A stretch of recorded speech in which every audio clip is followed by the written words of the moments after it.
Hi, John. Hi, Dan. How are you guys doing today? Great, thanks. Great, Tina. It's so great to see you both. John, tell us a little bit about how excited you and the orchestra are to be doing this piece with Dan. This is great. This is an amazing opportunity for us. When Bob Lord approached us and told us that this was a possibility, we've been just wanting to do it for the last 2 years, and now the moment has arrived. Uh, it's it's just one of these. It's one of these great pieces that builds on a tradition that's already in the orchestral world of introduction to music for kids. You've got the Carnival of the Animals, you have Peter and the Wolf, and now we have the Wild Symphony.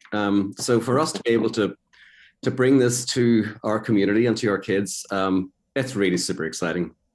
The orchestra just loves the richness, the many characters that are in this, and that's really the thing for me that's most exciting is how each one of these little movements encapsulates, an animal and an attribute, and puts them together in a very small miniature little vignette, and it just explodes. It literally explodes off the page. I mean, the orchestration as well is just amazing. So our percussion section is particularly happy. I've conducted many huge pieces in my life, and I think half the stage is going to be percussion for this. Well, the timpanist is going to be very, very tired on bouncing kangaroos. Yeah, I know. I love that piece. I love it. So it's just so vivid. We're just going to have fun with this. It's so exciting. Oh, I that's can't great. wait. Can't wait to see it. Can't wait to be part of it. It's funny. John mentions, just how this is. Mentioned Peter and the Wolf. I grew up listening to Peter and the Wolf when I was a kid. I didn't have a TV. My parents didn't want to have TV. All we had was a record player, no radio, and all we had was my mom was a classical musician. We had all her classical records. So all I did after school was sit and listen to, Tchaikovsky, Prokofiev, Brandenburg Concerti, all that stuff, and read Dr. Seuss books. And so my finest childhood memories, my most fun, were classical music and picture books.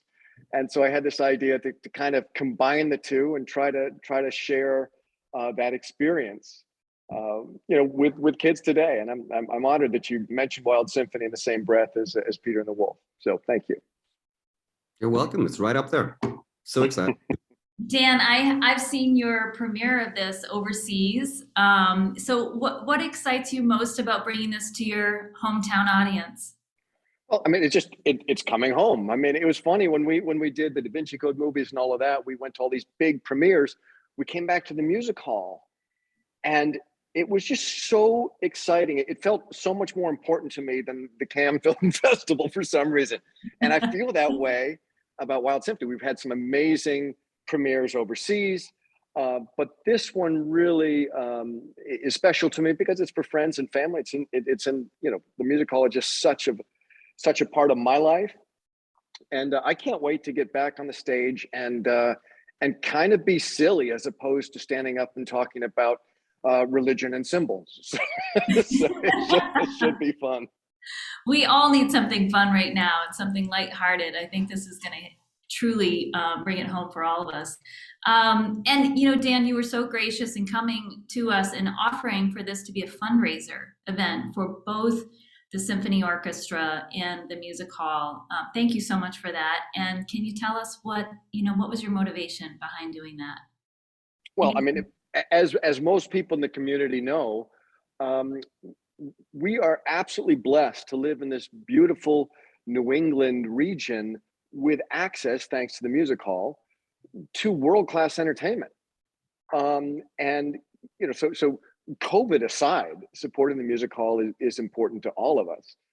But you guys have somehow weathered an almost impossible storm, and I'm just grateful to be in a position to say, hey, let's try to do something for orchestras and the music hall, and obviously PSO is just a phenomenal orchestra in a community that really is not Boston or Chicago. I mean, you don't have all these people to draw from, and somehow PSO is just world class. So can't wait to hear Wild Symphony coming off of their strings and mallets and all of that.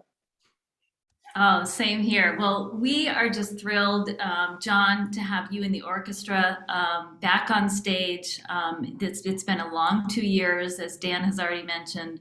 And we've tried many events, and we've done some successfully with you all. And I know this one is going to be a huge event for this community. So thank you for getting the orchestra ready and prepped. And Dan, thank you for offering to bring this piece to the music hall and to Portsmouth, New Hampshire. This community is very excited to have you all back here on stage. So we'll see you in April. See you in April. Okay. Thanks, Tina.